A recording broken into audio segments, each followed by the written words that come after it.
June 12 வரலாற்றில் இன்று. இன்றைய நாள் உலக குழந்தை தொழிலாளர் எதிர்ப்பு தினமாக அனுசரிக்கப்படுகிறது. 1898 ஸ்பெயினில் இருந்து பிரிந்து பிலிப்பைன்ஸ் சுதந்திர பிரகடனம் செய்தது. 1902 ஆஸ்திரேலியாவின் 4 மாநிலங்களில் பெண்களுக்கு பொது தேர்தலில் வாக்குரிமை அனுமதிக்கப்பட்டது.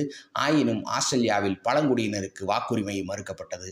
1924 அமெரிக்காவின் 41வது குடியரசுத் தலைவர் ஜார்ஜ் டபிள்யூ புஷ் பிறந்தார். 1940 இரண்டாம் உலகப் போரின் போது பிரிட்டிஷின் 13,000 வீரர் கொண்ட படையும் பிரெஞ்சு படையும் ஜெர்மனிடம் சரணடைந்தது. 1943 ஜெர்மனில் நாசி படையினர் மேற்கு உக்ரைனில் 1180 யூதர்களை வெறித்தனமாக படுகொலை செய்தனர். 1932 நாட்டிய பேரொளி நடிகை பத்மினி அவர்கள் பிறந்தார். 1964 தென்னாப்பிரிக்க நீதிமன்றம் நெல்சன் மண்டேலாவிற்கு ஆயுள் கால சிறை தண்டனை விதித்தது.